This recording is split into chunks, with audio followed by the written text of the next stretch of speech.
Last week I talked about pre-production, that is getting ready for this stage, which is the recording stage. Okay, so on my channel you'll see two types of recordings. One is a studio recording, one is a home recording. And I'm going to talk first about home recordings because I presume that's what most of you would want to know about. But if you're curious about studio recordings, or if you have access to a studio, or you're planning to make a home studio, I'll be sharing some insider info here about Pro Tools and stuff that you might have to pay for elsewhere. I mean, you can always contribute to my Patreon page if you'd like. So, home recordings. I'm just going to give you a basic overview of what I do so that you get an idea. I use a Canon 1100D, which a very generous friend of mine gave me. So I put it on manual focus, set to 0 so that it's not overexposed or underexposed. Once you hit display, you'll see different options here, and I can choose different white balance settings like daylight or shade. In a cloudy season like this, I will just hit auto because that gives a very non-tainted scene.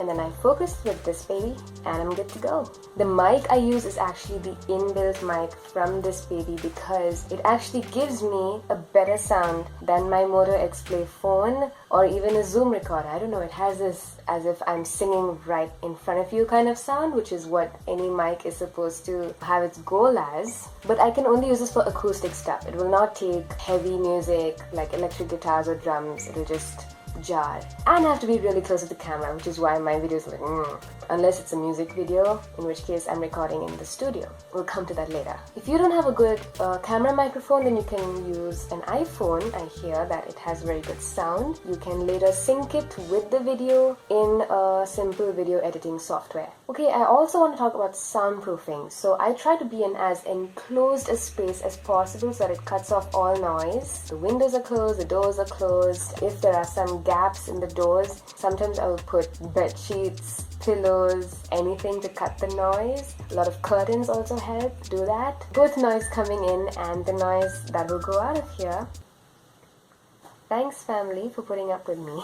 If you can afford to keep a space dedicated for recording, then you can put mattresses over the windows, find creative ways to cut noise like that. If you're recording with the camera, it's tricky to find a good place to record because you need light. So ideally it's near a window, but then that's where the noise is also coming from. So if you're recording audio and video, it's tricky. But if you are recording audio separately, then you can go and do it in a very quiet corner. Find some corner that is the quietest, do the audio there, do the video where there's light, and then put it together. For me, when I'm doing home recordings, I need to be near a window because I'm using the camera as audio and video. So I try to be as loud as possible so that the camera picks up my voice over anything else. You can't really control the cows and horns and whatever else that's coming from outside. And I'm living next to a school. Okay, so now I'm going to talk about the studio. I'm going to show you a glimpse of the studio I record at. It's actually part of my church called FGCI. It's near ITC. And it's called the EBI Studios. Hit me up if you want to record there. The walls actually had proper soundproofing, but then there was a renovation that kind of went wrong. So my dad, who is the sound engineer there, he tried to save the place by putting curtains and mattresses and whatever he could think of. And it does help a lot there.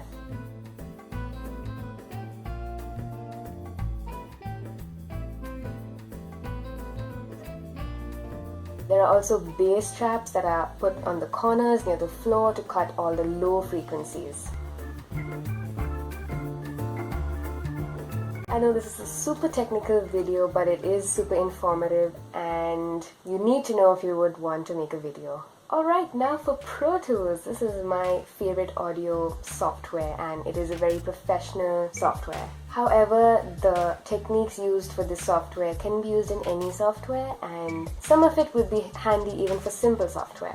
So we open it up, we use the Pro Tools 8 limited edition, put it on as well as the connected hardware. The Tascam calibrates by itself. It's pretty freaky and cool if you're seeing it for the first time. Okay, so you open a new session and you set up the name and then you set up tracks. He is opening 3 mono tracks. Each track will be recording something different.